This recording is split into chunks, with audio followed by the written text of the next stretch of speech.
Nama awak Stefani Adriana Larasati, NIM 2011134068. Di sini awak akan menceritakan dongeng Putri Cermin Cina dari Jambi. Selamat menyaksikan.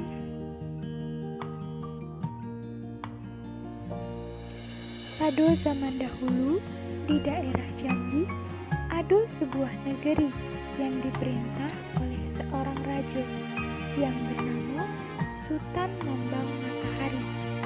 Sultan mempunyai seorang anak laki bernama Tuan Mudo Selat dan seorang putri bernama Putri Cermin Cina. Tuan Mudo Selat merupakan pemuda yang rupawan, namun sifatnya sedikit ceroboh.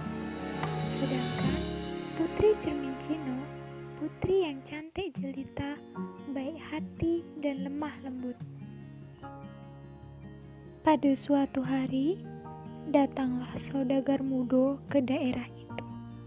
Saudagar muda itu bernama Tuan Mudo Senaning. Mula-mulanya, tujuan Tuan Mudo Senaning hanya untuk berdagang. Namun, saat perjamuan makan, Tuan Mudo Senaning bertemu dengan Putri Cermin Cina. Seketika, Tuan Mudo Senaning jatuh hati pada Putri Cermin Cina. Demikian pula, diam-diam Putri Cermin Cina juga menaruh hati pada Tuan Mudo Senaning.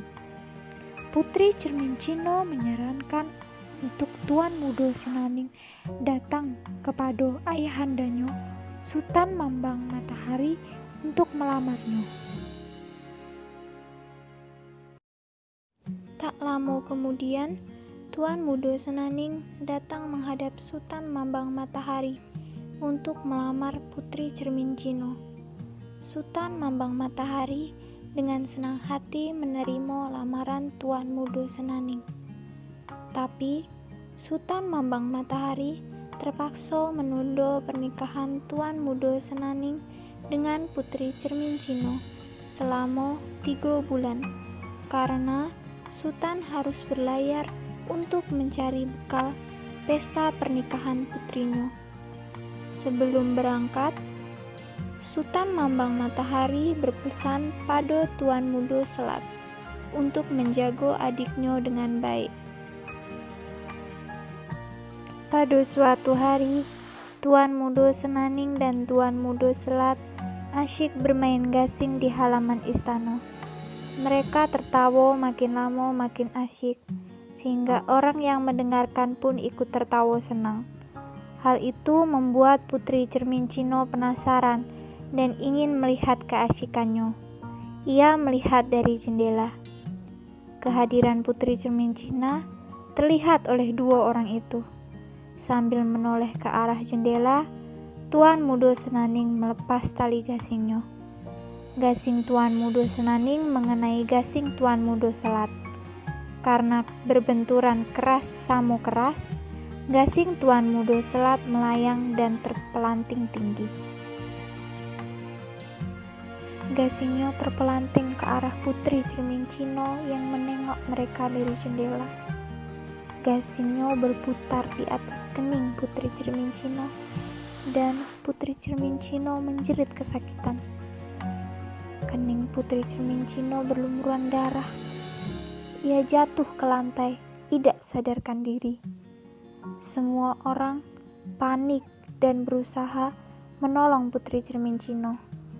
Namun, takdir berkata lain. Putri yang cantik jelita itu akhirnya menghembuskan nafas yang terakhir.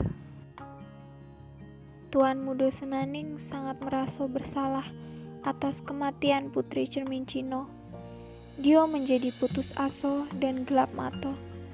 Dia melihat 2 tombak bersilang di dinding.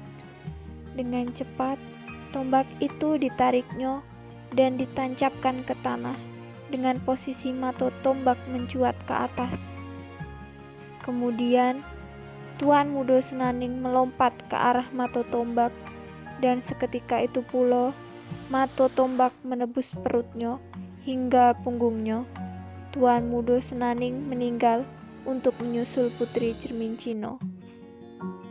Semua warga membantu mengurus 2 jenazah orang yang saling jatuh cinta itu.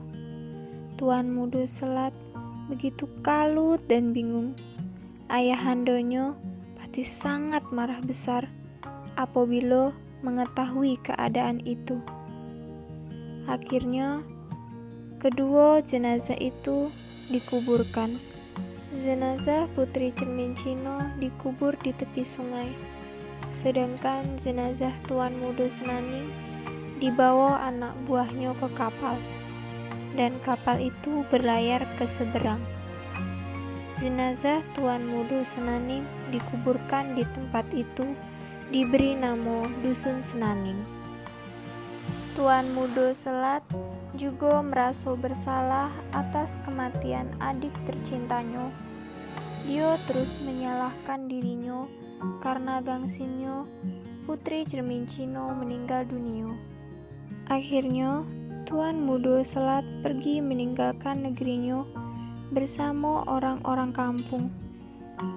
Orang-orang yang ikut dengannya ditinggal di suatu tempat, dan tempat itu disebut Kampung Selat. Namun, Tuan Mudo Selat pergi tanpa memiliki tujuan yang jelas. Tak lama kemudian, Sultan Mambang Matahari tiba di kampungnya. Sultan bingung karena kampungnya begitu sepi. Dia menuju istana, namun hanya tersisa beberapa orang yang menjaga istananya. Setelah Sultan tahu tentang kejadian sebenarnya, Sultan Mambang Matahari merasa sedih. Kemudian, ia beserta pengikutnya pergi meninggalkan kampungnya. Mereka pergi ke dusun seberang dan mendirikan kampung di sana.